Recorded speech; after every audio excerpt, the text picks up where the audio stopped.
Am I the a-hole for not letting my brother have my house for his wedding? I have younger brothers, and one of them I've always gotten along with really well. Until his girlfriend came along. It was a gradual change in our relationship.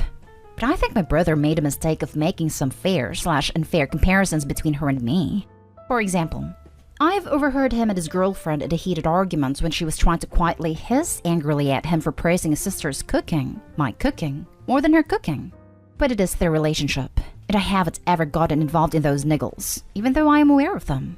Anyway, they got engaged recently, and while my brother's family is here, all of her family needs to travel here for the wedding.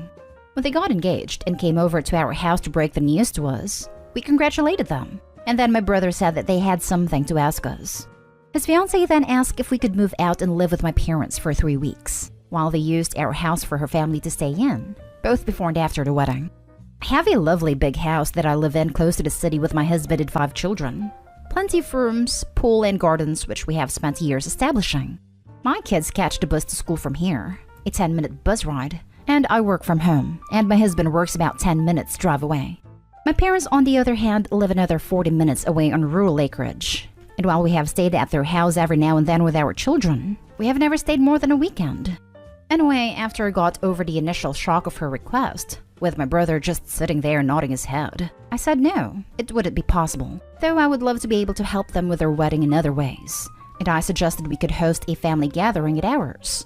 I tried to explain that it is not suitable for my family with 5 kids to stay with my parents for 3 weeks. We have school, work logistics, and my parents are getting older, and probably would not be able to cope with 5 noisy kids around all the time. It did not go down very well at all. My brother started angrily telling me that I was being very rude and unhelpful, and that this was only for 3 weeks and would save them a lot of money accommodating all of her family. His fiancée walked out yelling behind her that she always knew I thought myself better than her. My brother followed her out, and my husband and I were left to sit there, in shock at what just transpired. Am I being selfish for not wanting to do what they requested and move my family out of our home for 3 weeks? Edit. I should add that my brother knows that a couple years ago, my husband, my kids, and I willingly moved out of our house and into a caravan to travel around the country for 4 months. So I can see why he would think it would be okay for us to move out for 3 weeks to my parents. He probably thinks we could have a little bit of a staycation, and my parents' property has far more space than what we had when we were traveling around in a caravan. But him not having kids yet, he doesn't understand the school/work/aging parents side of things. So yes, I reckon he could see me as being quite selfish for not wanting to give up my convenient lifestyle at a time of his choosing. Now for the top comments. Only 3 weeks? Only 5 kids? Only your home? Only for some strangers you've never met? Why aren't you agreeing immediately? That sounds so reasonable. They are entitled jackwagons. This is why hotels and Airbnb exist. Not day home. Not day home. Who knows what an entire wing of a family could do or damage while you're roughly an hour away for nearly a month? Damages they wouldn't bother helping repair because we're family now. Sounds like maybe sister-in-law lied about having a nice house, etc. with her husband-to-be. But the reality is, it's your house. Why else would they need you gone for so long, and why are they letting her family stay? To be so dismissive of the comfort of your parents, your brother's own parents, and the issue this could cost you and your children. Growing children need sleep. If you do this, they'd have to wake up more than an hour earlier to get to school and such on time.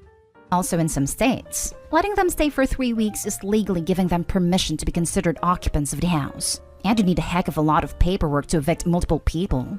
Sister-in-law's reaction to her calm refusal is also a bit suspect. Immediately accusing you of thinking so highly of yourself? I think someone's projecting.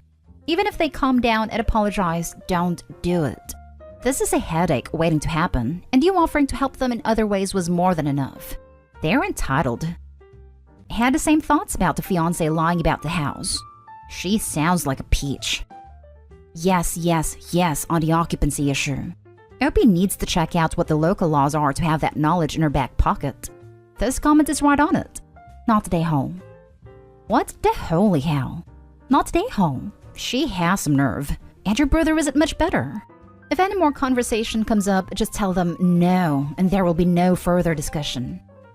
Not today home. They ask, they got an answer.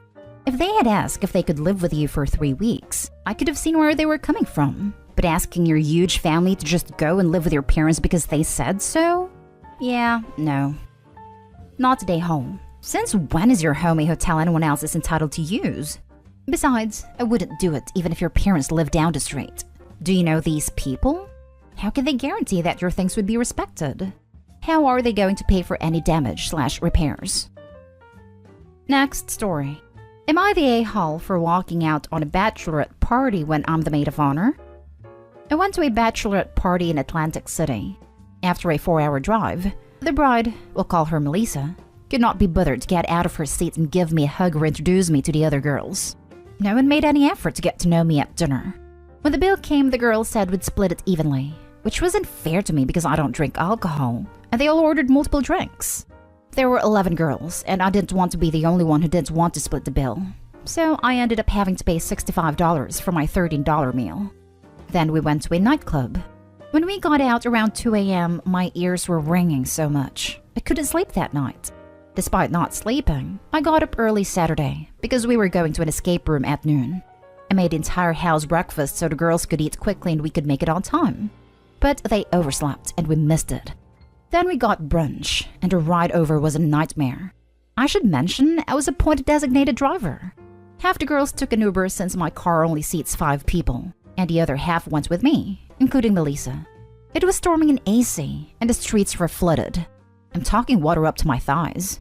I didn't think my old car would make it. The girls could see what kind of car I drive. I decided to complain about how they can't file their taxes jointly with their husbands because their combined income would be over $400,000, all while I chauffeured them. Not only was splitting the bill unfair to me because I don't drink, but since I was driving everyone around, I was the only one paying for gas and parking fees. They insisted on splitting the brunch bill too, so I had to pay $45 for my $15 lunch. After the rain stopped, we went to the boardwalk to do a scavenger hunt. Melissa chose the teams, and she didn't even put me on her team. I'm her maid of honor, and yet she didn't want to spend that extra time with her best friend. Then the girls wanted to get drinks on the boardwalk, where I was again excluded from conversation. I was the only quirky girl amongst sorority types. We were scheduled for a booze cruise with an arrival time of 5:30 p.m., so as it started nearing 5, I said we should get going. But the girls wanted to finish their drinks, and we had to scramble to get out of there. Again, half the girls took an Uber, and the other half went with me, but we couldn't find my car. Melissa started flipping out about missing the cruise, so the girls took an Uber and ditched me in the parking garage. At this point, I broke down and started sobbing. I drove back to the Airbnb, $450 per person, and packed up my stuff. I left around 9 p.m. and drove through the night. No one texted me to see if I made it home. Melissa hasn't talked to me since. I guess she's mad at me for leaving. Am I the a-hole for leaving? Did I overreact? Not today home. They took advantage of you all night, and then had the audacity to ditch you in a parking garage after you have been footing the bill for half of the transportation and part of their meals beyond what you actually owed. If I were you and she doesn't reach out, I wouldn't even go to the wedding based on how she has treated you. You deserve better and an apology. They've essentially been treating you as a tag-along chauffeur. Thank you. I completely agree with you. At this point, I think I will still go to the wedding though, because I already paid for my bridesmaid/maid of honor dress and my hair appointment. I may as well get the fancy wedding dinner at the very least. I'm not an entitled person at all, but so far I've gotten nothing out of this and have just been used and discarded. If you go, do your thing, and get your meal until you got all you need, then dip out. You were used and used and used. Time for you to be your own advocate. Alternatively, if you have another close friend nearby, maybe consider using your dress and fancy hair and go out for a nice evening/dinner with a friend who actually appreciates you instead of the wedding. That way nothing goes to waste, and you don't have to be around people who only want you around if you can be their step stool. Not stay home. The fact that she didn't even bother to check up on you after ditching you and then having you disappear into the night shows that she doesn't really care. And this is one of those friendships where you might have just outgrown each other. Thank you for your comment. I do agree that we've outgrown each other. She's used me time and time again, and I'm finally putting my foot down. I'm just sick of this. I give so much to my friends, and people use me for my kindness and empathy. She doesn't care about me at all. Next story is titled, Am I the a-hole for refusing to apologize to my boyfriend's vegan daughter for forcing her to eat shawarma? My boyfriend, 42, father of Megan, 16, and I, 37, widow with twins, 10, have been together for 2 years now. He is awesome. We don't live together, but we see each other a lot. My girls love him, and we've quickly become one family. However, Megan and I have a bit of tension between us, but we're working on it. Last week, I've arranged a backyard cookout with family and friends. I've invited my boyfriend and Megan. He accepted the invitation, but Megan was like, cookout. Not sure. Meat and whatnot. She's 100% vegan and goes by the nickname Megan the Vegan. Anyway, she said she wasn't coming, and I said no problem. We got busy with guests, and the main dish was grilled chicken shawarma. To my surprise, Megan showed up with my boyfriend and went straight to sit with her phone watching YouTube. He asked my boyfriend why he didn't give me the heads up, and he said he called, but clearly my phone was inside the entire time. Everyone grabbed their plates and I started serving them shawarma one by one. Then Megan showed up in front of me extending her empty plate for me to fill. I felt confused at first. I asked if she was going to have shawarma like the others, and she said, "Ew, no," and proceeded to say she expected me to have something vegan to grill. I was like, "I'm sorry, what's that?" She made a face and went on a long detailed explanation about vegan grill recipes I could have made to include her in the gathering. I said I didn't even know she was coming, let alone know that she wanted specific vegan grill recipe. I said shawarma was all I had, and directed her towards salad/appetizers to choose from. But she pitched a hissy fit about how I made zero effort to include her in the party. Even worse, I was basically forcing her to eat shawarma, but not preparing a vegan recipe for her knowing she's vegan and can't eat meat. I argued that this wasn't true, and that it wasn't my fault she decided to show last minute and at least could have brought something to eat. She said, "Daddy called you like 100 times already, and you probably purposely avoided answering since you probably had nothing prepared for me and didn't even want me to come in the first place." She put the plate down and sat watching us eat, saying I excluded her from even sitting at the table with us, even though she herself said she didn't want to sit and watch us eat meat. It was not cool. Mood 100% ruined. She refused to speak to me or say goodbye before leaving. Just kept claiming I made her go hungry at my home and disrespected her lifestyle by directly forcing meat on her. My boyfriend said it was just miscommunication, but I stated I'm not required to cook for her. She wanted me to apologize for the poor experience, but I refused. Now for the comments. Not day home. Welcome to the teenage years. Her father should have handled her attitude. He's probably got plenty of vegan food at his home he could have brought instead of relying on OP to cater for a dietary lifestyle. She didn't know she had to provide for the event. Based on her behavior in this instance, I'm betting Megan didn't get her nickname because she's the nicest vegan. Not day home. It would be different if she had said she was coming, but since her father wasn't getting a reply, if it was that important, they could have grabbed her vegan whatever on the way. Your boyfriend sucks for not telling her to shut her mouth and quit being an insufferable brat. She could eat salad or whatever. She chose not to. That is correct, and I agree with you. Thanks for your input. Yeah, Megan the Vegan pulled this one on purpose. Frankly, anyone with dietary restrictions wanting to attend a function should never expect to be catered to. They should bring their own food, and if there are options for them provided, that is great. Agreed. I feel this was on her and my boyfriend.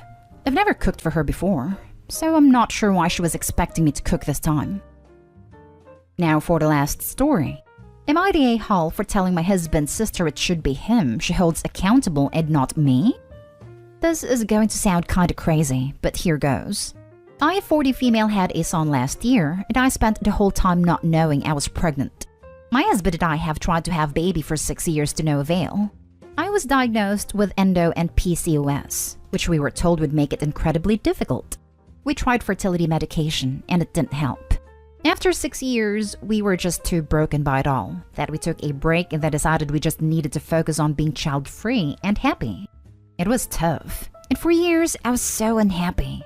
But I longed to have a baby of my own, and knew it wouldn't be fair to adopt when I was so hung up on that connection. It was June of last year when my son was born. A week before, I started getting terrible back pains, followed by cramping and vomiting. My husband brought me to the hospital on the advice of our doctor, and that's when we were told I was giving birth. My stomach was flat, and I had no cravings, felt no movement. I ended up needing a C-section because where he was made it difficult for him to come out without harm to both of us. I'm summing it up because my birth story would not fit the character limit. We were in shock, but considering my son was healthy and I recovered well within the first week, we got lucky. Everyone was stunned. Family, friends, us most of all. Anyway, now on to the point. Everyone was just so happy for us and seemed to celebrate the fact that we had our own surprise baby. But a couple of weeks ago at my husband's parents' house, my husband's sister straight up said she believed I knew and didn't tell her, and how pissed she was at me for keeping it to myself. My husband told her she was being ridiculous. She told me I owed it to her to tell her she was becoming an aunt. Then I asked her why she was blaming me instead of my husband. She said that I didn't tell him either. I told her I would have told my husband had I known, and if she honestly believes I knew all along, then he would have known too. And she should direct her anger and accountability at him because I didn't owe it to her to tell her. He would be the one to owe her that in a sense. She is claiming I made it sound like she's nothing. But she's only my in-law. She is his sister is the way I look at it. So it should be more on him than me for playing this weird blame game she wants to play. Am I the a-hole?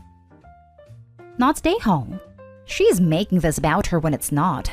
Tell her to Google cryptic pregnancies and shut the hell up. Not the a-hole. But to be honest, just don't play into this weird freaking breakdown she's having. Don't entertain it at all. You're right that Opie shouldn't entertain crazy sister-in-law's theory. If you're going to be mad at someone, be mad at your brother is such a weird reaction. Not the a-hole. You had a surprise baby. While not common, it does happen.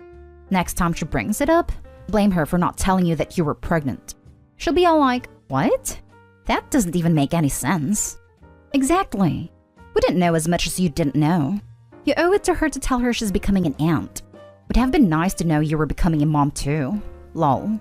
Congratulations on your new baby.